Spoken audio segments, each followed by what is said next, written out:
नमस्कार, आज है 13 अप्रैल, दिन गुरुवार। वक्त हो गया जी बिजनेस की प्राइम टाइम पेशकश इंडिया 360 का। मैं हूं दीपक डोभाल। करेंगे दिन भर की तमाम अहम खबरों का 360 डिग्री एनालिसिस, लेकिन सबसे पहले हेडलाइंस।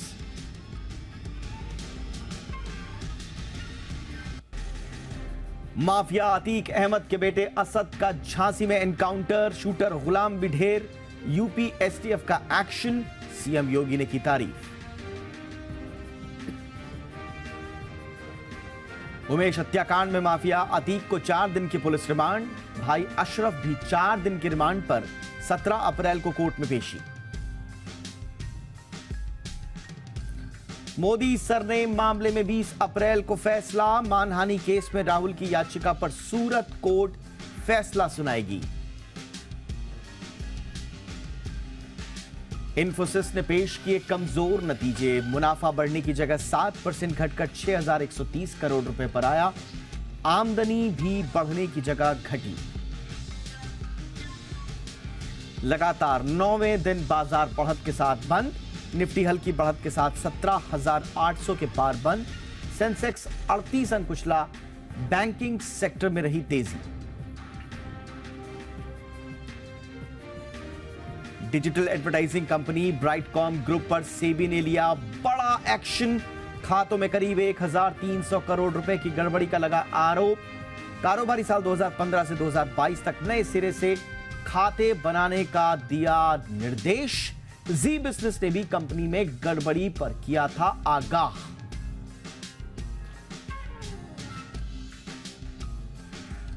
तो ये थी हेडलाइंस। अब दिन भर और क्या क्या हुआ, दूसरी कहानियां दिन भर की टॉप न्यूज में। ईडी ने आज बीबीसी इंडिया के खिलाफ FEMA यानी कि फॉरेन एक्सचेंज मैनेजमेंट एक्ट के तहत केस दर्ज किया। बीबीसी इंडिया के खिलाफ विदेशी मुद्रा उल्लंघन के मामले में दर्ज किया गया है केस। ऐसी कार्रवाई पहली बार है जब बीबीसी के खिलाफ भारत में ऐसी कोई कार्रवाई की गई है। इससे पहले फरवरी में इनकम टैक्स विभाग ने दिल्ली और मुंबई में बीबीसी के दफ्तरों पर सर्वे किया था। टैक्स डिपार्टमेंट की कार्रवाई इंटरनेशनल टैक्सेशन और ट्रांसफर प्राइसिंग अनियमितताओं के आरोप को लेकर की गई थी। सूत्रों के मुताबिक ईडी ने FEMA के तहत कंपनी के कुछ अधिकारियों को बयान दर्ज कराने को भी कहा है। केंद्र सरकार की रोजगार मेला स्कीम के तहत पीएम नरेंद्र मोदी ने आज 71,000 युवाओं को अपॉइंटमेंट लेटर जारी किए हैं। अलग अलग राज्यों से जुड़े इन तमाम युवाओं को केंद्र सरकार के विभागों में नौकरी दी गई है। प्रधानमंत्री वीडियो कॉन्फ्रेंसिंग के जरिए कार्यक्रम में शामिल हुए। इस दौरान पीएम ने कहा कि वो अपने आप को हमेशा एक विद्यार्थी मानते हैं। उन्होंने कहा कि वो कभी ये नहीं सोचते कि उन्हें सब कुछ आता है और सब कुछ सीखने की जरूरत नहीं है। पीएम ने युवाओं से कहा कि आप भी ऐसा मत सोचना, आप सब कुछ सीख गए हैं। सीखने के लिए हमेशा तैयार रहना होगा।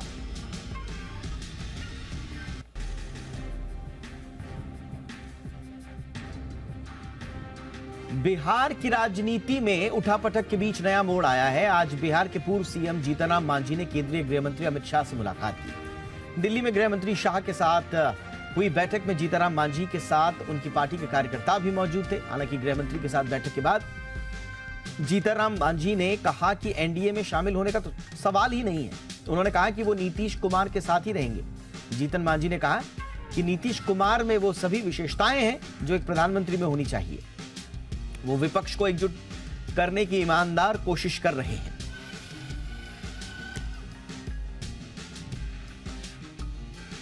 महाराष्ट्र के मुख्यमंत्री एकनाथ शिंदे को लेकर उद्धव गुट के विधायक और पूर्व मंत्री आदित्य ठाकरे ने एक बड़ा दावा किया है। आदित्य ने कहा कि बीजेपी से हाथ मिलाने से पहले मौजूदा सीएम एकनाथ शिंदे उनके आवास मातोश्री पहुंचे थे और जोर जोर से रोने लगे थे। आदित्य ने कहा कि शिंदे काफी डरे हुए थे और उन्होंने कहा कि अगर वो बीजेपी में शामिल नहीं हुए तो उन्हें जेल में डाल दिया जाएगा। आदित्य ने दावा किया कि बीजेपी ने डराकर उनकी पार्टी तोड़ने का काम किया। उनके इन बयान का समर्थन संजय राउत ने भी किया है।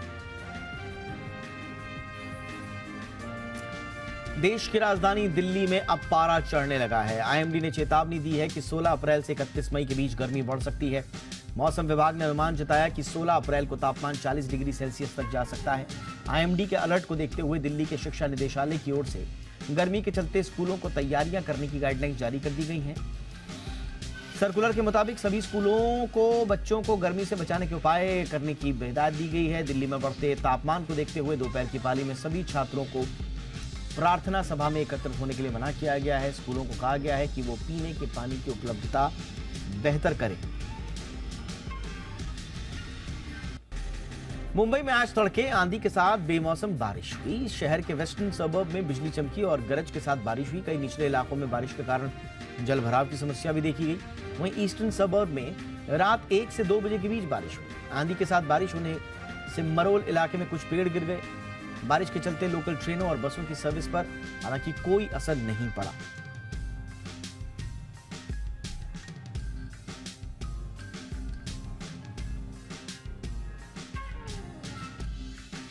और आइए शुरू करते हैं आज की हमारी कवर स्टोरी।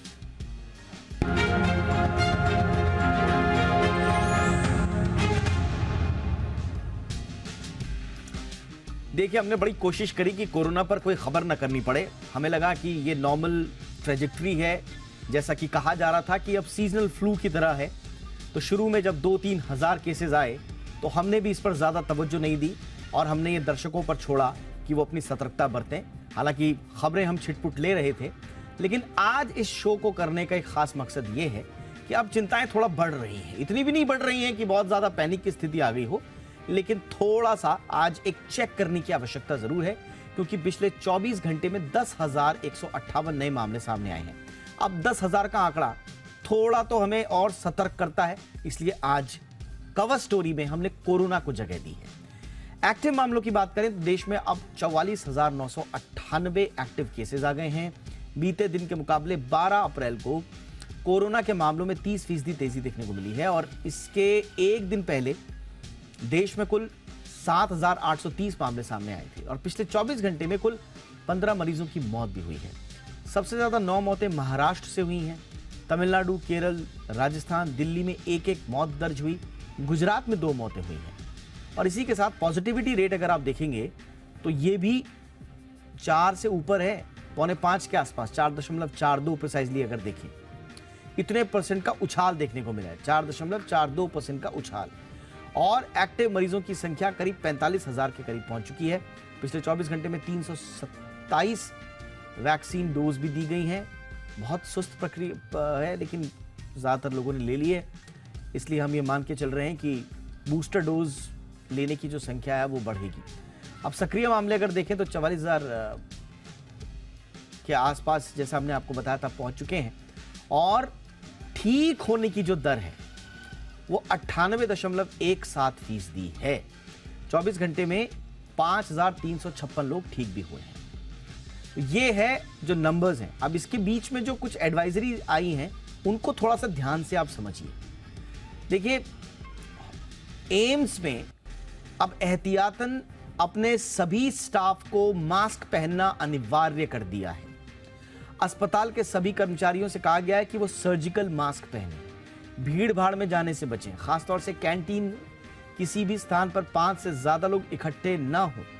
अब देखिए, ये एम्स के प्रशासन का फैसला है अपने स्टाफ के लिए, तो थोड़ा समझिए कि हमारे जो अग्रणी जो स्वास्थ्य संस्थान हैं वो थोड़ा इस तरह के कदम उठाने लगे हैं।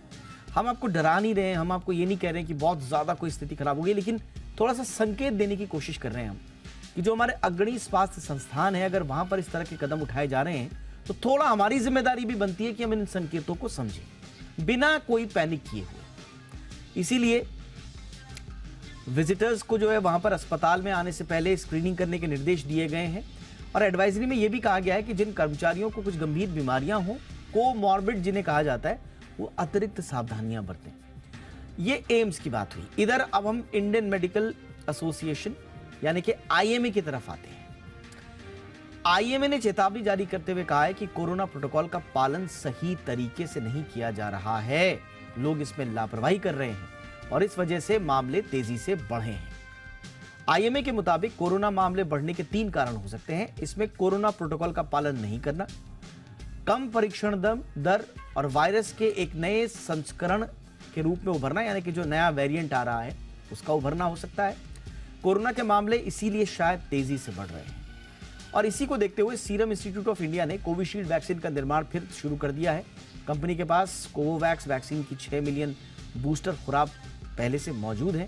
लेकिन इस बीच जो WHO ने कहा था वो भी आपको बताते हैं कि WHO ने मार्च के अंत में XBB.1.16 को मॉनिटरिंग के तहत वेरिएंट घोषित किया था। उसको वेरिएंट ऑफ कंसर्न ये इस तरह की बातें नहीं की गई, सिर्फ मॉनिटरिंग की बात की थी। तो चाहे WHO, चाहे हमारे IMA हो, चाहे वो हमारे एम्स हो, एहतियातन थोड़ा थोड़ा कदम आगे बढ़ा रहे हैं। तो थोड़ा इसलिए आपको सतर्क करने की हम कोशिश कर रहे हैं। अब वस्तुस्थिति क्या है, थोड़ा विशेषज्ञों से भी जानने की कोशिश कर लेते हैं और इसके लिए हमारे साथ बहुत खास मेहमान जुड़ चुके हैं। आज ही एडवाइजरी भी आई है IMA की तरफ से। डॉक्टर जयेश लेले साहब, महासचिव IMA के, इंडियन मेडिकल एसोसिएशन के, हमारे साथ हैं। डॉक्टर लेले, बहुत बहुत स्वागत है आपका। और डॉक्टर गौतम भंसाली हमारे साथ हैं, सीनियर फिजिशियन है बॉम्बे हॉस्पिटल में। डॉक्टर भंसाली, आपका भी बहुत बहुत स्वागत है। डॉक्टर लेले, आप लोगों की एडवाइजरी भी आई है, ऐसी कोई खास चिंता की बात तो उसमें नहीं दिख रही, लेकिन आपने ये जरूर कहा है कि थोड़ा सा अब सतर्कता बरतने की आवश्यकता है। क्या कहेंगे सर इस वक्त आम लोगों को कोरोना की स्थिति को लेकर? कोरोना का अभी जो दिख रहा है लास्ट 15 डेज में, इससे हमने भयावह परिस्थिति को 3 साल में मामला सुलझाया है, उसको फेस किया है। तो आज के तारीख में हम ऐसा बता सकते हैं, जैसे हमारे एडवाइजरी जारी की है, सावधानी बरतने की जरूरी है, पैनिक सिचुएशन नहीं है। और जो इन बिटवीन रिलैक्सेशन हो गया था कोविड प्रोटोकॉल का, जैसे गर्दी बढ़ गई थी, लोग मास्क भूल गए थे, सैनिटाइजेशन भूल गए थे, ये चारों चीज है, ये वापस लानी चाहिए। और काफी जन ने वैक्सीन नहीं लिया था, तो वैक्सीन की भी बढ़ोतरी होनी चाहिए। तो ये अभी हम लोग यही बोल रहे हैं कि अभी आप मॉनिटर करो, लेकिन एट द सेम टाइम जो भी आपने अभी मौत का जिक्र किया, उसमें से काफी मेजोरिटी जो है वो कोमॉर्बिड, मतलब about 60 years and along with some other disease. तो ये कोमॉर्बिड और अबाउट 60 इयर्स का जो लोग हैं, चलिए उनको ध्यान देना चाहिए। और डेफिनेटली हम चाहेंगे कि वो अच्छी तरह से सावधानी बरते, बाहर न निकले, अगर जरूर पड़े तो इमीडिएटली डॉक्टर के पास से टेस्टिंग करे और आइसोलेशन कर ले इमीडिएटली, क्योंकि कितने लोगों ने आइसोलेशन नहीं किया है और जिसके कारण वो अभी डिजीज बढ़ रहा है। ऐसे अभी आज शुरुआत की जो हमें 8 दिन का ऑब्जर्वेशन है, ऐसा लग रहा है हम। हाँ, ये आपने बड़ा इंपॉर्टेंट बोला कि जिन लोगों को जो पॉजिटिव आए हैं वो लोग भी जो है आइसोलेशन नहीं कर रहे हैं, वो बहुत लापरवाही बरत रहे हैं और इसलिए थोड़ा सा संक्रमण बढ़ रहा है। डॉक्टर भंसाली, आपके ऑब्जर्वेशंस क्या हैं? ये 10,000 के पार मामले कैसे चले गए सर? जी दीपक जी, एक बात हमको ये समझने की ज़रूरत है, कोविड एक वायरल बीमारी है। वायरस कभी भी ख़त्म नहीं होता है, धीरे धीरे धीरे उसकी पोटेंसी कम होती है, उसका इफेक्ट कम होने लगता है।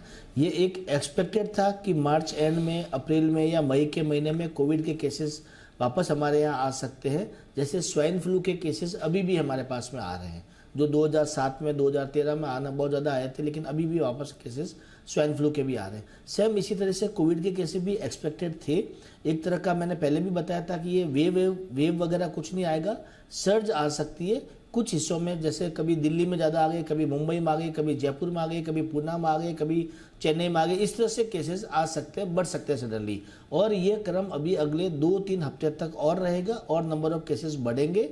सो लोगों को स्वतः खुद ही अपना ख्याल रखना चाहिए। वैसे हमने भी मुंबई के अंदर BMC के साथ में मिलकर के गवर्नमेंट हॉस्पिटल में और कुछ प्राइवेट हॉस्पिटल में भी हमने एक एडवाइजरी जारी की है कि हॉस्पिटल स्टाफ सारा मास्क पहने, ताकि और किसी लोगों को संक्रमण नहीं हो। प्लस भीड़ भाड़ वाले अगर इलाकों में जाते हैं तो उन लोगों को भी मास्क पहनना चाहिए। और जो कोमॉर्बिड कंडीशन वाले लोग हैं उनको अभी इस वक्त में भीड़ भाड़ वाले इलाकों में जाने से बचना चाहिए। लेकिन अभी 2-3 हफ्ता अगला और रहेगा, नंबर ऑफ केसेस थोड़े बढ़ सकते हैं, उसके बाद मुझे उम्मीद है कि केसेस कम होंगे। सो ये स्थिति एक्सपेक्टेड थी, कोई एक ऐसा नहीं है कि सडनली कैसे हो गया, सडनली नहीं है, ये एक्सपेक्टेड कंडीशन था। ठीक है सर। डॉक्टर लेले, आप लोगों का कोई अनुमान, मौजूदा ट्रेजेक्ट्री का कोई अगर अनुमान निकालें तो पीक कब तक आएगा सर, या आ गया है? पीक अभी हम समझते हैं कि 1 हफ्ते के अंदर मात्रा जास्ती, जैसे स्पीड जो देखा हमने और एक हफ्ते के अंदर जितने स्पीड बढ़ा है तो देर आर चांसेस क्या और एक हफ्ता तक बढ़ेगा। लेकिन जैसे आपने देखा होगा साथ में ऑल्सो भी फर्क पड़ेगी। बच्चों का स्कूल है, गर्दियां है और साथ में घूमना, इसके ऊपर भी वो एक थोड़ा सा कारण हो सकता है क्योंकि भीड़ भाड़ वाली जगह बढ़ने की चांसेस है। तो एक हफ्ता से 10 दिन तक मैक्सिमम पीक हो जाएगा, उसके बाद में कम होने को चालू हो जाएगा, ऐसा हमारा एक कैलकुलेशन हिसाब से है। और वही पहले भी ऐसे 2-3 टाइम हो गया था। बहुत बड़ा लंबा चौड़ा 2-3 महीना चलने वाला ये कोई है नहीं और ये 15 दिन के अंदर इसके ऊपर अच्छा तरह से कंट्रोल हम लोग कर सकेंगे, ऐसा हमारा एक अनुदान है। ठीक है सर। डॉक्टर भंसाली, ठीक है, हॉस्पिटल्स वगैरह में तो आप लोग एहतियातन अपने स्टाफ के लिए नियम थोड़े से कड़े कर रहे हैं, लेकिन आपको लगता है सामान्य पब्लिक के लिए कुछ नियमों में अब बदलाव करने चाहिए? जी दीपक जी, जहाँ तक मुझे लगता है कोविड जैसी बीमारी से हम पिछले 3 साल से लड़ रहे हैं। न केवल हम, पूरा विश्व इस चीज़ से लड़ रहा है और हिंदुस्तान ने बहुत अच्छा काम किया इसके अंदर, इसीलिए हमारी मोर्टेलिटी रेट पूरे वर्ल्ड में सबसे कम है। और मुझे लगता है अभी आज की डेट में पेशेंट को, पब्लिक को, लोगों को सब पता है कोविड के बारे में। तो मुझे नहीं लगता है कि कोई स्ट्रिक्ट कानून बनाने की ज़रूरत है या स्ट्रिक्टली कोविड मास्क मैंडेटरी करने की ज़रूरत है या हम लोग फाइन लगाएं कि मास्क जो नहीं पहनता है। मुझे लगता है कि इस लोगों को स्वतः ज्ञान लेना चाहिए। जब जिसको भी सर्दी, जुकाम, बुखार, खांसी होती है उनको खुद ही मास्क पहन लेना चाहिए। प्लस ऐसे लोगों को भीड़ भाड़ वाले इलाकों में जाने से बचना चाहिए। एल्डरली पीपल जो 60-65 के ऊपर है, प्लस जो कोमॉर्बिड कंडीशन वाले लोग हैं, इनको भी मास्क पहनना चाहिए और भीड़ भाड़ वाले इलाकों में जाने से बचना चाहिए। तो मुझे लगता है लोगों को खुद एक सेल्फ आइसोलेशन जैसा, क्योंकि सबको मालूम है कि किस तरह की बीमारी है, क्या होता है इसके अंदर। हॉस्पिटल का जहां तक काम है, हमने केंद्र सरकार के निर्देश पे कल और परसों 2 दिन मॉक ड्रिल भी किया था। तो हॉस्पिटल में सब जगह प्रिपरेशन है, हमारे बॉम्बे हॉस्पिटल में, बाकी और प्राइवेट हॉस्पिटल, गवर्नमेंट हॉस्पिटल में सब जगह बेड, मेडिसिन, ऑक्सीजन, वो सब कुछ अवेलेबल है। लेकिन इस बीमारी की पोटेंसी वैसे भी कम है, इन्फेक्टिविटी थोड़ी ज़्यादा हो सकती है, लेकिन इसका कोई डेंजरस इफेक्ट है ऐसा मुझे बिल्कुल भी नहीं लगता। ठीक सर, आईएमए जो पब्लिक प्रोटोकॉल्स हैं उनमें किसी तरह की बदलाव की तो आप एक्सपेक्ट नहीं कर रहे हैं सर? नहीं, फिलहाल हम लोग ऐसे बोलेंगे कि जो कोई बैन वगैरह लगाने का जरूर नहीं है, कंपल्सरी करने का जरूर नहीं है। लेकिन स्पेशली ट्रेन और बसेस में हम लोग लोगों को बोल रहे हैं कि आप सावधानी बरतो। और जल्दी से क्या है, लोगों ने इन बिटवीन टेस्टिंग करना ही छोड़ दिया था। तो टेस्टिंग करने से छोड़ा तो उसके कारण जो मैंने पहले बताया कि टेस्टिंग ही नहीं किया तो ट्रांसमिशन बहुत बढ़ गया। तो उसके लिए वो मास्क खुद के लिए भी पहनने चाहिए और बाहर लोगों को प्रोटेक्शन के लिए भी पहनने चाहिए। तो बसेस और ट्रेन में लोगों को मास्क पहनना थोड़ा सा रिक्वेस्ट करेंगे तो पहनेंगे भी लोग, काफी लोग पहनते भी है, तो वो पहनना जरूरी है एट द मोमेंट, ऐसा हम लोग समझते हैं। Absolutely. Doctor Bhansali, booster dose को लेकर आप क्या कहेंगे? बहुत सारे लोग ऐसे हैं जिन्होंने बूस्टर डोज नहीं ली थी, जो भी उसके कारण रहे हों। जरूरत आप महसूस कर रहे हैं कि ऐसे लोगों को ले लेनी चाहिए? जी डेफिनेटली दीपक जी, मैं आपको एक बात बताना चाहता हूं कि थर्ड वेव जो ओमिक्रॉन वेव थी उसने पूरे विश्व में प्रॉब्लम बहुत किया था। विश्व में सब जगह पे केसेस बहुत ही फेटल हुए थे, मोर्टेलिटी रेट भी बढ़ी थी। लेकिन हमारी कंट्री में थर्ड वेव जब आई थी, ओमिक्रॉन वायरस आया था, तो उसका इफेक्ट बहुत ही माइल्ड था। इसका सबसे बड़ा कारण था कि हमारे यहाँ पे 106 करोड़ से ज़्यादा लोगों ने डबल डोज वैक्सीन ले चुके थे या वैक्सीनेशन हो चुका था। So because of vaccine Omicron wave का कोई इतना बड़ा नुकसान नहीं हुआ, बहुत ही माइल्ड वेव में रही है। मैं इस तरह का स्ट्रांगली रिकमेंड करता हूं कि हमें बूस्टर डोज लेनी चाहिए। अभी तक 28 करोड़ लोगों के आसपास लोगों ने बूस्टर डोज लिया है। वैक्सीन सबसे बड़ा हथियार है मास्क के अलावा कोविड जैसी बीमारियों से बचने के लिए। तो जब जिसका टर्न आता है या जिसने अभी तक नहीं लिया, उनको जल्दी से जल्दी बूस्टर डोज लेना चाहिए और वो डेफिनेटली बहुत ही हेल्प करता है। एब्सोल्युटली। डॉक्टर लेले, आप टेस्टिंग को लेकर क्या कुछ सलाह देना चाहेंगे आईएमए की तरफ से सरकार को? क्योंकि टेस्टिंग इंडिविजुअल पे नहीं छोड़ा जा सकता, इसमें थोड़ा सा पॉलिसी इंटरवेंशन चाहिए होता है। तो आप कहेंगे कि गवर्नमेंट को इसमें थोड़ा हस्तक्षेप करना होगा? गवर्नमेंट को एक जगह होना चाहिए कि जो पहले जैसे आपको याद होगा कि आधार कार्ड के ऊपर से टेस्टिंग का कंट्रोल होता था और रिकॉर्डिंग हो जाता था। लेकिन जब भी वो सेल्फ टेस्टिंग किट आई है तो लोग घर में टेस्ट करते हैं, लेकिन उसका कोई रिकॉर्ड नहीं आता है। तो मैं गवर्नमेंट को समझता हूँ कि ये रिकॉर्डिंग भी अच्छी तरह से अगर मॉनिटर किया। देखो, हॉस्पिटल में जो लैब में जाते हैं वो तो बराबर से मॉनिटर हो जाएगा, नाम आ जाएगा। लेकिन जो सेल्फ टेस्टिंग किट का कोई मॉनिटरिंग ही नहीं है ना, तो वो सेल्फ टेस्टिंग किट को भी मॉनिटर करेंगे तो हम लोग को आइडिया आ जाएगा कि भाई पेशेंट कहाँ बढ़ रहा है, कहाँ कम हो रहा है, या तो नहीं दिख रहे। ये वो सेल्फ टेस्टिंग किट का मॉनिटरिंग क्या मैं समझता हूँ कि government should take some proper control and suggestions and implement them, ऐसा मैं समझता हूँ। बिल्कुल वाजिब कारण है, क्योंकि सेल्फ टेस्टिंग है, उसका कोई रिकॉर्ड नहीं है, तो फिर एग्जैक्ट सिचुएशन कभी पता लगेगी नहीं हमें। डॉक्टर भंसाली, अभी तक का आपका ऑब्जर्वेशन, कौन ऐसे लोग हैं जिनको खास तौर पर सतर्क रहना है?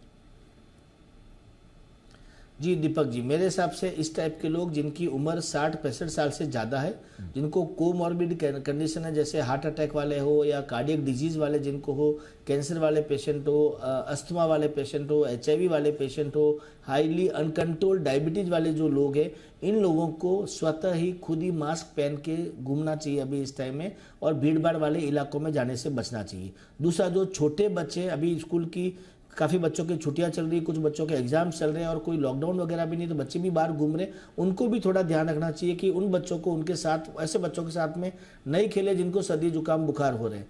पिक्चर हॉल वगैरह, मॉल वगैरह, ऐसी जो भीड़ भाड़ वाली जगह है, वहाँ पे थोड़ा सा मास्क पहन के रखेंगे तो मुझे लगता है कि संक्रमण जो है, ट्रांसमिशन है, उसकी रेट बहुत स्लो हो जाएगी। बट फिर भी सबसे बड़ा ध्यान रखना मास्क के अलावा वैक्सीनेशन का। जिन्होंने अभी तक बूस्टर डोज नहीं लिया वो, उनको बूस्टर डोज लेना चाहिए, चाहे वो एल्डरली हो, चाहे वो सामान्य नॉर्मल जो लोग हैं वो है, चाहे कोमॉर्बिड वाले हैं या नहीं है, उनको बूस्टर डोज लेना चाहिए, मास्क पहनना चाहिए। और ठंडा खाने से, ये सीजनल फ्लू भी है और ये मौसम चेंज भी काफ़ी ज़्यादा हो रहा है, एयर पॉल्यूशन काफ़ी ज़्यादा है, तो ठंडा खाने से भी थोड़ा सा इस मौसम में बचना चाहिए। बट ये सिचुएशन से डरने की जरूरत नहीं है। We should not be fearful at all, but yes we should be careful. Yes, बिल्कुल फियरफुल तो रहना ही नहीं है, केयरफुल जरूर रहना है। अभी यूपी में निकाय चुनाव भी हैं, लोग घूमने फिरने के लिए घरों से बाहर भी निकल रहे हैं, शादियों का सीजन भी आ रहा है, तो थोड़ा संक्रमण फैलने की चिंता तो है, लेकिन सिवियरिटी नहीं बढ़ रही है, ये एक राहत वाली बात है। डॉक्टर लेले, आखिर में कुछ बात ऐसी रह गई सर जो हम चर्चा नहीं कर पाए और आप जनता को संदेश देना चाहते हो कुछ? हम जनता को वही संदेश देंगे, डॉक्टर साहब ने बताया वैसा, फियर का जरूर नहीं है, केयर रखो। जो हमने जो 4 लाइनें बताई थी, सैनिटाइजेशन रखो, मास्क रखो, भीड़ भाड़ अवॉइड करो, और अगर कुछ भी आपका संदेह होता है तो सेल्फ मेडिकेशन नहीं लेना, क्योंकि लास्ट टाइम में बहुत देखा गया कि सेल्फ मेडिकेशन हो गया है, तो वो डॉक्टर को सलाह लेके अच्छी तरह से मेडिकेशन करे। और ये 4 चीज जो है वो ध्यान में रखने से अच्छी तरह से हम लोग कंट्रोल कर सकेंगे, ऐसा मैं मानता हूँ। और डेफिनेटली गवर्नमेंट आज उपाय कर रही है, गवर्नमेंट ने अच्छी तरह से लास्ट 3 साल में हेल्प किया है, और उसी तरह में हमें भी काउंटर हेल्प गवर्नमेंट को करना चाहिए। और ऑल एसोसिएशंस और ऑल जो गवर्नमेंट एनजीओ बॉडी है वो डेफिनेटली हेल्प करेंगी, डॉक्टर तो काम करेंगे ही। बिल्कुल सर, सॉरी टोक रहा हूं आपको। सेल्फ मेडिकेशन से मुझे एक बहुत इंपॉर्टेंट चीज याद आ गई। आपकी आईएमए की एडवाइजरी में एक एंटीबायोटिक्स के प्रयोग को भी सीमित करने की बात कही गई है, आम लोगों के लिए भी, डॉक्टर्स के लिए भी, दोनों के लिए आप कह रहे हैं सर, एंटीबायोटिक्स नहीं? हाँ बराबर है, क्योंकि बिना कंट्रोल, वो टाइम पे आपको याद होगा व्हाट्सएप के ऊपर पूरे प्रिस्क्रिप्शन घूमते रहते थे। हाँ। और काफी टाइम पे हमने देखा था कि जो जरूर नहीं है वैसे एंटीबायोटिक यूज किए गए हैं। तो इसके लिए इतने माइल्ड डिजीज में, जबकि ये डिजीज अगर माइल्ड है, इतना इश्यूज नहीं है, कॉम्प्लिकेशंस नहीं है, तो हेवी एंटीबायोटिक नहीं यूज करना चाहिए। और इसके लिए मैं ये हमारे किसमें भी लिखा है कि भाई एंटीबायोटिक का जरूर नहीं है, वहां मत यूज करिए। बिल्कुल डॉक्टर भंसाली, ये बहुत इंपॉर्टेंट होगा, चाहे कोरोना हो या ना हो, एंटीबायोटिक्स अब नहीं। जी एंटीबायोटिक की जरूरत नहीं है। बहुत ही माइल्ड और एसिम्टोमेटिक या मॉडरेटली सिम्टोमेटिक पेशेंट है। हाँ, जिनका बहुत ज़्यादा गला खराब हो रहा, बहुत ज़्यादा खांसी हो रहा, तो उसमें भी डॉक्टर की सलाह के बिना आपको एंटीबायोटिक लेने की जरूरत नहीं है। फिर ध्यान रखना, ये एक तरह का वायरल डिजीज है, जिसमें अगर बुखार आता तो आपको पैरासीटामोल वगैरह लेना, बट बहुत ज़्यादा मेडिकेशंस की जरूरत नहीं है और सेल्फ मेडिकेशन की जरूरत नहीं है। अननेसेसरी मल्टीविटामिन, जिंक, सी, ई विटामिन, सब ये सब इतना सारा मसाला लेने की जरूरत नहीं है। गर्म पानी पीना, ल्यूकवार्म वाटर पीना है, स्टीम लेना है, और जरूरत पड़ती है तो पैरासीटामोल, वो भी डॉक्टर की सलाह के बिना आपको नहीं लेना चाहिए। बहुत बहुत शुक्रिया।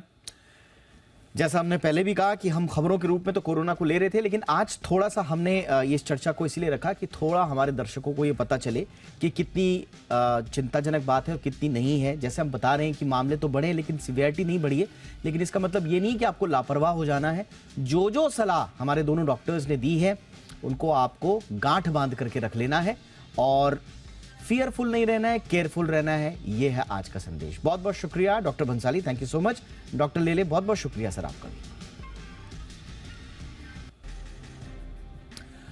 तो कोरोना के बढ़ते मामलों के बीच एक और खबर ने लोगों की चिंताएं बढ़ाई और वो थी एक रिसर्च। अब इस रिसर्च के मुताबिक हर 4 में से 1 हार्ट अटैक, यानी कि हर चौथा हार्ट अटैक जो है ऐसे इंसान को आ रहा है जो बिल्कुल फिट है, जिसमें कोई रिस्क फैक्टर्स नहीं है। यानी कि ऐसे व्यक्ति को ना ब्लड प्रेशर है, ना डायबिटीज है, ना हाई कोलेस्ट्रॉल है, ना वो स्मोकिंग करता है, ना ड्रिंकिंग जैसी लत है उसके पास, लेकिन फिर भी हार्ट अटैक आ रहा है। दूसरे शब्दों में अगर कहें तो हर चौथा हार्ट अटैक भले चंगे आदमी को ही आ रहा है। यह research report Madras medical college की तरफ से आई है। स्वस्थ लोगों को क्यों हार्ट अटैक आ रहा है, इससे बचने के उपाय क्या, देखिए इस रिपोर्ट में।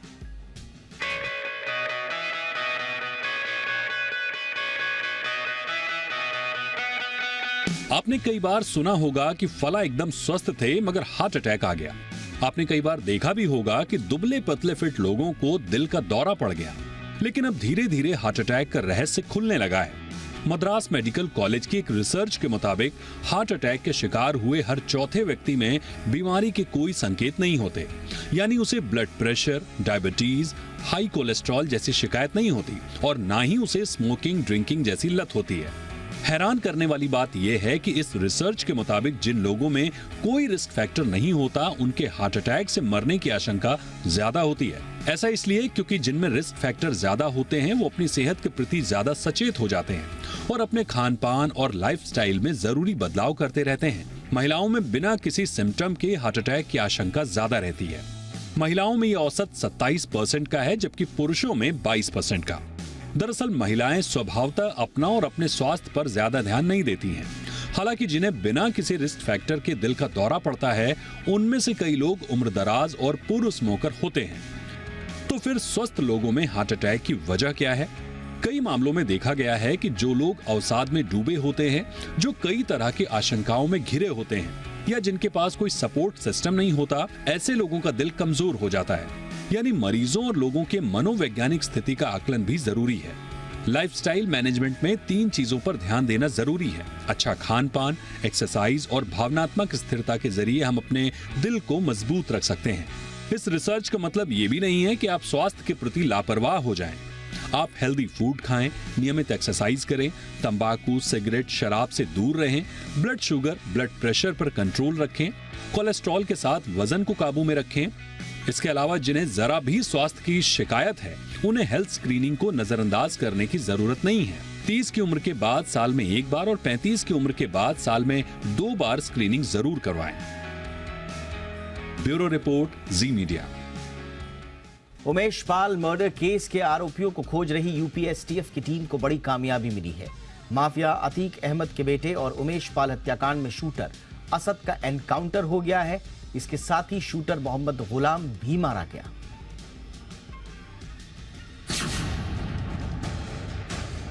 इस माफिया को मिट्टी में मिला देंगे। ये तस्वीर माफिया को मिट्टी में मिलाने का सबूत है। ये तस्वीर माफिया के खात्मे की गवाही दे रही है। एक तरफ अतीक के बेटे असद और दूसरी तरफ अतीक के शूटर गुलाम की डेड बॉडी है। दोनों के बीच में एक बाइक भी है जिससे वो भागने की कोशिश कर रहे थे। असद के हाथ में एक पिस्टल भी नजर आ रही है। उमेश पाल मर्डर केस में वांटेड असद और गुलाम का यूपी एसटीएफ से झांसी में सामना हुआ। बताया जा रहा है कि असद और गुलाम परीक्षा बांध के पास छिपे हुए थे। तभी एसटीएफ ने उन्हें घेर लिया और सरेंडर करने को कहा, लेकिन वो गोली चलाने लगे। इसके बाद जवाबी फायरिंग में दोनों बदमाश ढेर हो गए। एनकाउंटर उत्तर प्रदेश के झांसी में हुआ। जानकारी के मुताबिक असद और गुलाम झांसी के बाद मध्य प्रदेश के रास्ते राजस्थान भागने की फिराक में थे, लेकिन वो अपने मकसद में कामयाब नहीं हो सके। जो एनकाउंटर हुआ उसमें ये दोनों अपराधी मारे गए हैं। असद पुत्र अतीक और गुलाम पुत्र मकसूदन, इन दोनों पर 5-5 लाख रुपए का इनाम घोषित था। और इन दोनों से सोफिस्टिकेटेड फॉरेन मेड वेपन्स बरामद हुए हैं, जिसमें एक वॉल्थर की पिस्टल है और दूसरी ब्रिटिश बुलडॉग रिवॉल्वर है। बदमाशों के पास से एक ब्रिटिश बुलडॉग रिवॉल्वर और एक वॉल्थर P88 पिस्टल बरामद हुई है। एनकाउंटर में एसटीएफ की 12 लोगों की टीम शामिल थी। टीम में 2 deputy SP, 2 commando, 2 inspector, 1 SI और 5 हेड कांस्टेबल शामिल थे। एनकाउंटर के बाद असद और गुलाम की dead body Jhansi medical college ले जाई गई। एसटीएफ के एनकाउंटर वाले एक्शन ने माफिया को मिट्टी में मिलाया तो उमेश पाल के परिजनों ने इसे इंसाफ की शुरुआत बताया। असद का एनकाउंटर ठीक उस दिन हुआ है जब उमेश पाल मर्डर केस में अतीक अहमद और उसके भाई अशरफ की कोर्ट में पेशी हो रही थी। अपने बेटे असद के एनकाउंटर की खबर सुनते ही अतीक अहमद कोर्ट में ही रोने लगा। काफी देर तक वो आंसू बहाता रहा और फिर बेहोश हो गया।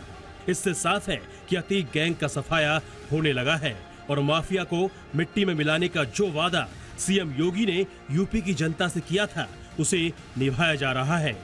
झांसी से अब्दुल सत्तार और प्रयागराज से विशाल रघुवंशी के साथ ब्यूरो रिपोर्ट, जी मीडिया। और एनकाउंटर की खबर आने के बाद यूपी के CM Yogi Adityanath social media पर ट्रेंड कर रहे हैं। माफिया अतीक के गैंग ने वो क्या गलती की जिसकी वजह से यूपी एसटीएफ उसके पीछे पड़ गई। असद और गुलाम का एनकाउंटर उसी गलती का नतीजा बताया जा रहा है। सिर्फ एक गलती की वजह से आज कोर्ट में अतीक और उसके भाई अशरफ के आंसू निकल गए। फिर मैं कह देता हूं, इसे हाउस में कह रहा हूं, इस माफिया को मिट्टी में मिला देंगे। सरकार किसकी है? सरकार किसकी है? गफलत में हो।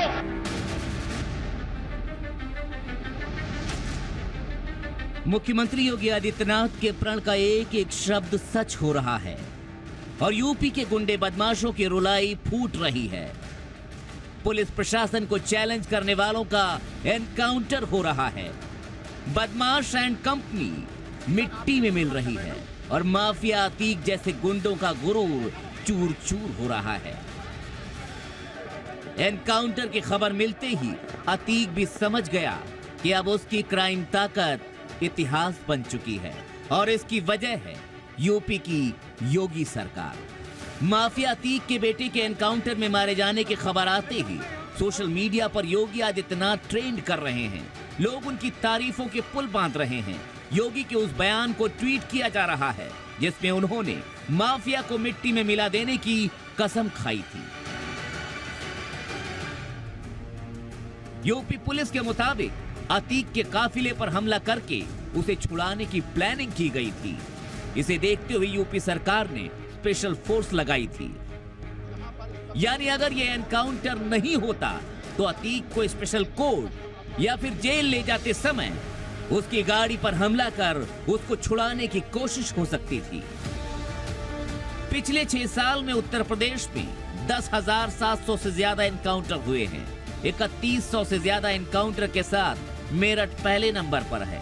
योगी सरकार की पुलिस ने आगरा में 1800 से ज्यादा एनकाउंटर किए हैं, बरेली में करीब 1500, नोएडा में 650 से ज्यादा और गाजियाबाद में 400 से अधिक एनकाउंटर किए जा चुके हैं। वाराणसी में 100 से ज्यादा, कानपुर में 175 से ज्यादा और लखनऊ में भी 80 से ज्यादा एनकाउंटर किए जा चुके हैं और इनमें 178 से अधिक अपराधियों का सफाया हुआ है। यूपी पुलिस अपराधियों को छोड़ती नहीं है और अगर कोई क्रिमिनल पुलिस कर्मियों पर हमला करे तो उसे खत्म करने में भी कोई कसर नहीं छोड़ती। अतीक के गैंग ने उमेश पाल का मर्डर करते वक्त भी यही गलती की थी। इस हमले में उमेश पाल के साथ मौजूद 2 पुलिस वाले घायल हो गए थे और बाद में उनकी मौत हो गई थी। आज का एनकाउंटर अतीक एंड सन्स के द एंड की शुरुआत है। अब तक 4 एनकाउंटर हो चुके हैं और सबको अगली खबर का इंतजार है। झांसी से अब्दुल सत्तार और प्रयागराज से विशाल रघुवंशी के साथ ब्यूरो रिपोर्ट, जी मीडिया। डिजिटल एडवर्टाइजिंग सेक्टर की कंपनी ब्राइटकॉम ग्रुप पर सेबी ने बड़ा एक्शन लिया है। सेबी ने ब्राइटकॉम ग्रुप में गड़बड़ी पकड़ने के बाद कड़ा आदेश जारी किया है। सेबी के बोर्ड मेंबर अश्विनी भाटिया ने यह अंतरिम आदेश दिया है। कंपनी को 7 दिन के भीतर ही शेयर होल्डिंग को पब्लिक करने का आदेश दिया गया है। हम आपको बता दें कि ब्राइटकॉम ग्रुप वो कंपनी है जिसमें गड़बड़ियों के बारे में जी बिजनेस समय समय पर आगाह करता आया है। कंपनी के बोनस शेयरों में गड़बड़ी तो हमने पूरी मुहिम चलाकर आपको बता दी थी कि कैसे यहां पर गड़बड़ी हो रही है। इस खबर पर विस्तार से बातचीत करने के लिए इस वक्त हमारे साथ हमारे सहयोगी ब्रजेश कुमार हैं। ब्रजेश जी, मुख्य तौर पर सेबी को क्या क्या गड़बड़ियां मिली हैं? सेबी के whole time member Ashwini Bhatia ने ये आदेश पारित किया है ब्राइटकॉम ग्रुप के खिलाफ, और उसमें आरोपों की बड़ी लंबी चौड़ी और गंभीर किस्म की जो है वो लिस्ट है। सबसे बड़ी बात ये सबसे बड़ा आरोप जो है कंपनी के ऊपर ये आरोप लगाया गया है कि कंपनी ने खातों में गड़बड़ी की है और खर्चों को जो है वो कम दिखाया और मुनाफा ज़्यादा दिखाया, जबकि खर्च ज़्यादा हो रहे थे और मुनाफा कम हो रहा था। और ये सेबी ने पाया कि 1280 करोड़ रुपए का जो इम्पेयरमेंट लॉस है उसको कंपनी ने छुपाया, उसमें गड़बड़ी की। सेबी ने 2014-15 से लेकर के 2019-20 तक जो है वो खातों की जांच की थी और इस दौरान ये पाया कि कंपनी के जो नतीजे थे वो सही तस्वीर नहीं पेश कर रहे थे। इसके अलावा जो कंपनी ने शेयर होल्डिंग जो डिक्लेयर कर रही थी कंपनी, वो उस शेयर होल्डिंग में भी गड़बड़ी पाई गई। 34 में से 31 तिमाहियों में कंपनी ने शेयर होल्डिंग की सही सेबी ने फॉरेंसिक ऑडिट कराने का ऑर्डर दिया था, लेकिन कंपनी ने इस फॉरेंसिक ऑर्डर का जो निर्देश आया था सेबी का, उसको डिस्क्लोज करने में भी बहुत आनाकानी की और 165 दिन की देरी के बाद इसको जाकर डिस्क्लोज किया, जो भी गलत था। इसके अलावा कंपनी ने जो कंपनी के जो स्टैट्यूटरी ऑडिटर थे, जो ऑडिट करते हैं कंपनी की सालाना बेसिस पर, उनकी भूमिका को लेकर भी इस सेबी के आदेश में सवाल उठाया गया है। ये कहा गया कि जब इतनी सारी गड़बड़ियां दिख रही थी तो उन्होंने अपना जो ऑब्जर्वेशन लिखा या अपनी जो टिप्पणी लिखी उसमें इस बात का जिक्र क्यों नहीं किया। साथ ही जो स्टैट्यूटरी ऑडिटर है उसकी नियुक्ति के तरीके पर भी सवाल उठाए गए। एक तरह से कहें तो तिकड़म बिठाकर उन्हीं ऑडिटर्स की नियुक्ति दोबारा की गई। साथ ही एक गड़बड़ी ये भी पकड़ में आई कि जो ऑडिटर थे, ऑडिटर के फैमिली मेंबर को नियम ये है कि 1 लाख रुपए से ज़्यादा की कंपनी शेयर अलॉट नहीं कर सकती, लेकिन इस केस में करीब 3.5 करोड़ रुपए के शेयर का अलॉटमेंट जो है वो पाया गया ऑडिटर के फैमिली मेंबर को। साथ ही प्रमोटर्स जो थे उन्होंने खुद बहुत ही सस्ते भाव पर कंपनी के शेयर लिए और भाव जब ऊंचे गए तो बेचे। इस तरह से उन्होंने गड़बड़ी की और मुनाफा कमाया। ठीक है। अच्छा ब्रजेश जी, सेबी ने अब अपने अंतरिम आदेश में क्या क्या कहा है, किस तरह के रेस्ट्रिक्शंस लगाए गए हैं, पाबंदियां क्या हैं, निर्देश क्या हैं? जो कंपनी के चेयरमैन हैं, सीएफओ हैं, इसके अलावा प्रमोटर ग्रुप के 2 और लोग हैं, ये 4 के चारों लोग अपना शेयर कोई भी तरह से बेच नहीं पाएंगे, डायरेक्टली इनडायरेक्टली, और इनके शेयरों पर कहें तो एक तरह से वो फ्रीज लग गया है। साथ ही यह आदेश दिया गया है कि 2014-15 से लेकर के 2021-22 तक कंपनी के खातों को नए सिरे से बनाना पड़ेगा, ताकि निवेशकों के पास जो है वो कंपनी की जो वित्तीय स्थिति है उसकी सही तस्वीर पहुंच सके। 7 दिनों के भीतर शेयर होल्डिंग की सही तस्वीर भी एक्सचेंजेस को बताने को कहा गया है, ताकि वहां से निवेशकों को सही बात पता चल सके कि वाकई में शेयर होल्डिंग जो है वो कितनी है। सब्सिडियरीज जो हैं इस ग्रुप की, उनका जो स्टैंड अलोन रिजल्ट है वो कंपनी की वेबसाइट पर डालना पड़ेगा, ताकि निवेशक जो पूरे ग्रुप की सही तस्वीर है वो उनको पता चल पाए। जितने भी 4 लोग जो हैं ये इन पर आरोप लगाया गया है, उनको 21 दिन का मौका दिया गया है कि ये अपनी बात सेबी के सामने रखें। ये अंतरिम आदेश है और इसके बाद जब सभी पक्षों की सुनवाई हो जाएगी तो फिर सेबी की तरफ से फाइनल ऑर्डर इस मामले पर आएगा। मार्च महीने में शेयर बाजार में कमजोरी के बावजूद म्यूचुअल फंडों के जरिए बड़ा निवेश सामने आया है। मार्च में इक्विटी म्यूचुअल फंड का कुल इनफ्लो जो है वो 20,534 करोड़ रुपए रहा। ये 1 साल का हाईएस्ट लेवल है। म्यूचुअल फंड कंपनियों के संगठन एमफी की ओर से ये डेटा जो आया है सामने, उसमें ये जानकारी मिली है। पिछले महीने यानी कि फरवरी में इक्विटी फंडों में नेट निवेश 15,686 करोड़ रुपए था। इन आंकड़ों से पता चलता है कि डेट और हाइब्रिड फंडों में भारी बिकवाली के चलते ओपन एंडेड म्यूचुअल फंडों से मार्च महीने में 21,692 करोड़ रुपए की निकासी हुई। एमफी के इन आंकड़ों पर संस्था के चीफ एग्जीक्यूटिव एनएस वेंकटेश से बात की हमारे सहयोगी सौरभ पांडे ने। कहा कि इक्विटी में परफॉर्मेंस बहुत अच्छी रही है, तो मार्केट की अगर बात की जाए तो मार्केट में काफ़ी अप्स एंड डाउन्स होने के बाद भी निवेशकों का भरोसा जो है इक्विटी की तरफ बढ़ा है, तो क्या वजह हो सकती है, किस तरह से आप उसको देखते हैं? इक्विटी फंड्स एकदम सही रास्ता है निवेशों के लिए, क्योंकि हमारा देश will grow at around 6.5% GDP. If that happens, definitely and earnings of the corporate will go up. So because of all these things, you will see the equity market giving you a decent return. जी sir, अगर बात की जाए तो हाल ही के दिनों में B30 के नियमों को जो चेंजेस को लेकर जो बात कही जा रही थी, उस पर क्या प्रोसेस है सर, अभी उस पर क्या अपडेट आप दे पाएँ? At this point of time, it is still work in process because SEBI has to do a lot of calculations and then they will discuss with AMFI. They have not yet called AMFI for discussion. After that, they will put it up for public consultation. So it's still work in process at this. जी sir, अगर बात की जाए market regulator की तरफ से जो है सर म्यूचुअल फंड्स के ऑडिट जो है उसकी बात कही गई है, तो मार्केट में जो है काफ़ी ज़्यादा चिंताजनक जो है माहौल देखने को मिल रहा है, जो कि उनकी प्राइवेसी को लेकर काफ़ी ज़्यादा बड़ा चिंता का विषय हो गया। तो आप एज एन इंडस्ट्री लीडर किस तरह से उसका व्यू देख पा रहे हैं? I would say for any market to grow, it should be properly regulated and properly done. So audit of those people is required. Otherwise, how do you regulate? So good regulation will ensure an orderly, healthy development of the market. जी sir, जाने से पहले आखिरी सवाल, brokerage houses के 12 पैसे TER में डालने की बात हो रही थी, तो उस पर क्या अपडेट है? No, it is still work in process, so it will be difficult for me to give a comment on that. मार्च महीने में म्यूचुअल फंड्स ने कहा कि खरीदारी और बिकवाली बताने के लिए हमारे साथ है नुपुर। म्यूचुअल फंड्स ने क्या खरीदा और क्या बेचा मार्च के महीने में, उसकी सूची जारी हो चुकी है और वो पूरी लिस्ट है मेरे पास। मैं आपको बता देती हूँ कि लार्ज कैप हो या मिड कैप, स्मॉल कैप, अच्छी खासी बाइंग और इंटरेस्टिंग नाम और इंटरेस्टिंग स्टॉक्स सामने आए हैं जहाँ पे म्यूचुअल फंड्स ने करी खरीदारी और बिकवाली मार्च के महीने में। लार्ज कैप के साथ शुरुआत करें तो इन्फोसिस, रिलायंस इंडस्ट्रीज और HDFC जैसे कुछ स्टॉक्स है जहाँ पे म्यूचुअल फंड्स ने मार्च के महीने में करी थी खरीदारी। मिड एंड स्मॉल कैप की लिस्ट पुल अप करें आपके लिए तो Sona, BLW, Phoenix Mill, Divyani International, Kirloskar Oil, Persistent, Data Matrix और महिंद्रा CI जैसे कुछ स्टॉक्स थे जहां पे म्यूचुअल फंड की तरफ से खरीदारी आती दिखी मार्च के महीने में। बेचे कहां पे हैं उन्होंने स्टॉक्स, तो लार्ज कैप में अल्ट्राटेक सीमेंट, SRF और मैक्स हेल्थ जैसे कुछ काउंटर्स है जहां पे बिकवाली देखी गई म्यूचुअल फंड्स की तरफ से। और मिड एंड स्मॉल कैप की लिस्ट देखें तो PB फिनटेक, पतंजलि फूड्स और नेशनल एल्यूमिनियम जैसे कुछ काउंटर्स थे जहां पे म्यूचुअल फंड्स की तरफ से आई है बिकवाली मार्च के महीने में। इसके अलावा 3 महीने से लगातार कहां पे म्यूचुअल फंड्स कर रहे हैं खरीदारी और बिकवाली, उसकी भी सूची है मेरे पास और वो लिस्ट भी आपके लिए पुल अप कर लेते हैं।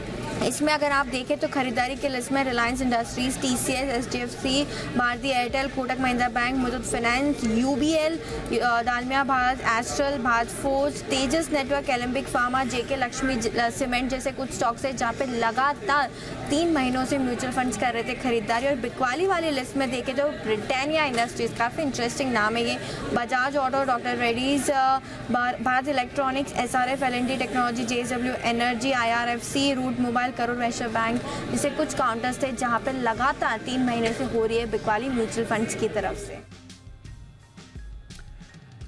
शेयर बाजार में आज दिन भर जो है एक्शन देखने को मिला।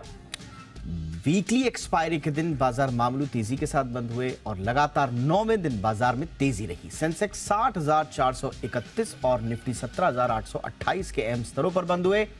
बैंक निफ्टी भी 575 अंकों की बढ़त के साथ 42,132 के लेवल पर बंद हुआ। बाजार की तेजी में बैंकिंग शेयर सबसे आगे रहे। IT स्टॉक्स में जोरदार बिकवाली देखने को मिली। जी, तो कारोबारी हफ्ते के आखिरी दिन बाजारों में उतार चढ़ाव का दौर जारी रहा, जहां पर अगर आप देखें तो फर्स्ट हाफ तक मार्केट्स या तो साइडवेज या थोड़ा सा गिरावट का ट्रेंड दिखा रहा था, पर उसके बाद सेकेंड हाफ में दोनों ही निफ्टी और बैंक निफ्टी में शानदार तेजी आती हुई नजर आई।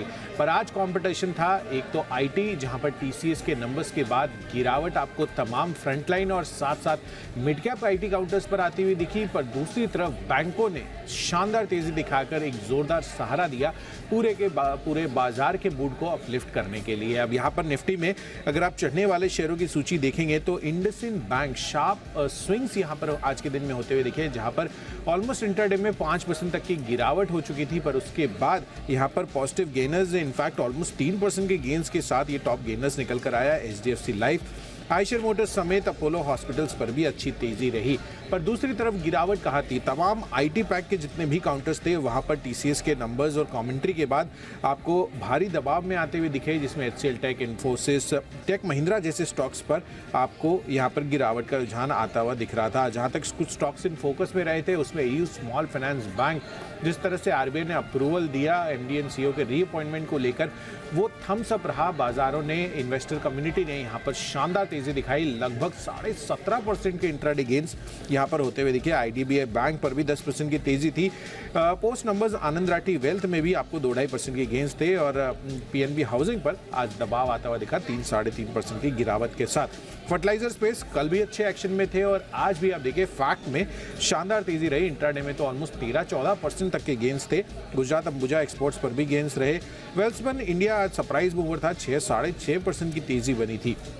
वहीं दूसरी तरफ गिरावट का रुझान आपको यहाँ पर LTI, माइंडट्री, परसिस्टेंट सिस्टम समेत लॉरस लैब्स, यहाँ पर कल के सत्र में तो तेजी बनी थी पर आज अगेन गिरावट की चपेट में आता हुआ दिखा। तो लार्जली जिस तरह का मूड माहौल अभी बना हुआ है, बैंकिंग स्पेस जो है is something which you should look forward to. अब यही देखना है कि यहाँ पर जिस तरह के बैंक्स अभी आज के दिन में तेजी दिखाए हैं, सोमवार को जब हम बाजारों में वापस लौटते हैं तो क्या बैंकों का जो रन है ये आगे और जारी रहता है। और IT स्पेस पर भी नजर रखना है क्योंकि इन्फोसिस के नंबर्स का जो इंपैक्ट है वो आपको सोमवार को भी आता हुआ नजर आएगा।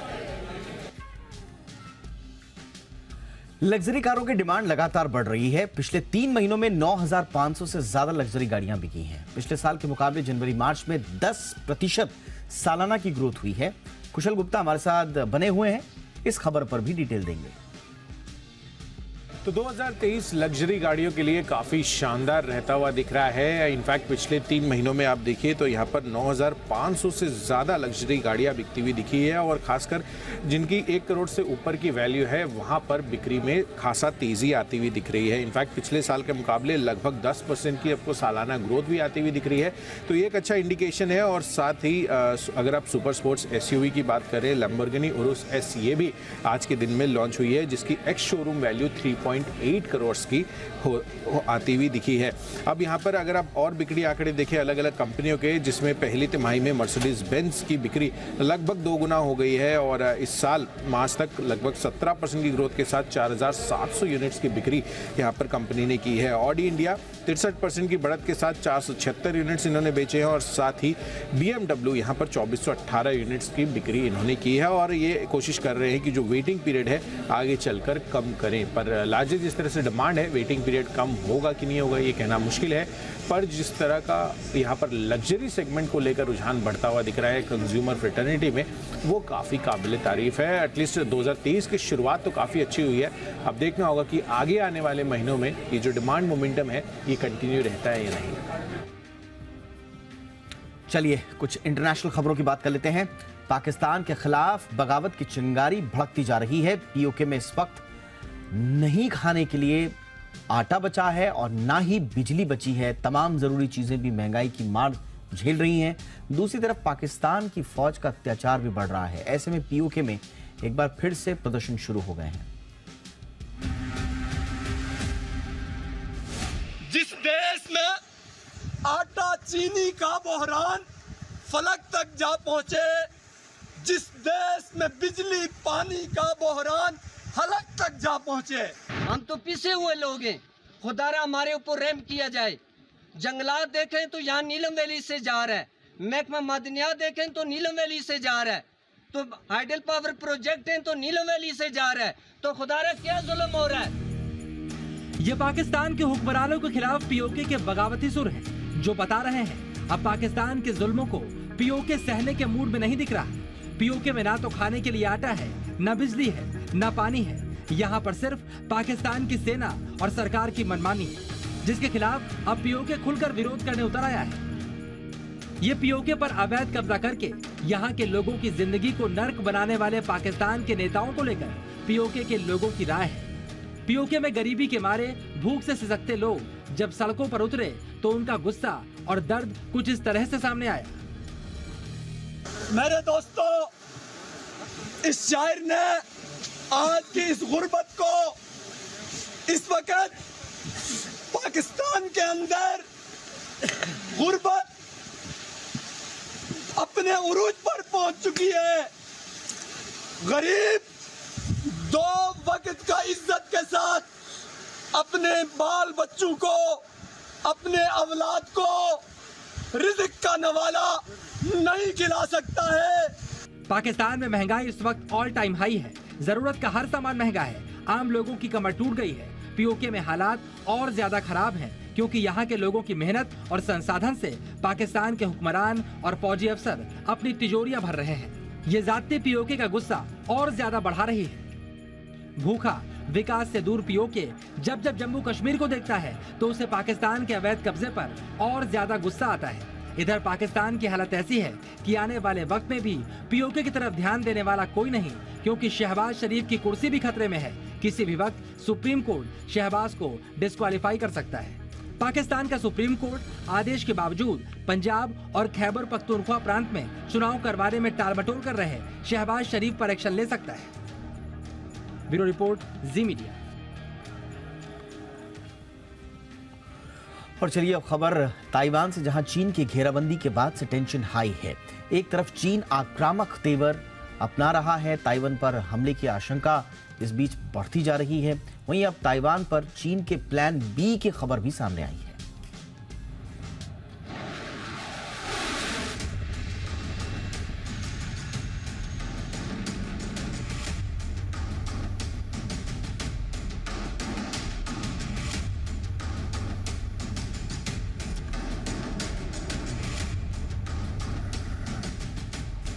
ताइवान की राष्ट्रपति सई इंग वेन की अमेरिका यात्रा से नाराज चीन ने अपने सबसे घातक युद्धपोतों, फाइटर जेट्स और एयरक्राफ्ट कैरियर की मदद से ताइवान की घेराबंदी का अभ्यास किया। कहा जा रहा है चीन कभी भी ताइवान पर हमला भी कर सकता है, लेकिन जिस तरह अमेरिका ताइवान की रक्षा के लिए खड़े होने की बात कर रहा है, चीन बिना गोली चलाए ताइवान पर कब्जे के प्लान बी पर भी काम कर सकता है। इस बात की आशंका कई विशेषज्ञ जाहिर कर चुके हैं कि 160 किलोमीटर के ताइवान जलडमरू मध्य को पार कर हमला करने की जगह चीन इसके चारों ओर नाकाबंदी करने की कोशिश करेगा। जाने माने रक्षा विशेषज्ञ रॉबर्ट क्लॉक के मुताबिक पीएलए ताइवान के खिलाफ समुद्री और हवाई नाकेबंदी कर सकता है। चीन के लिए ताइवान पर हमला करके युद्ध में कूदने से कहीं सुरक्षित विकल्प ताइवान की नाकेबंदी है। ताइवान की नाकाबंदी की सफलता या विफलता के बाद पूर्ण हमले का फैसला चीन द्वारा किया जा सकता है।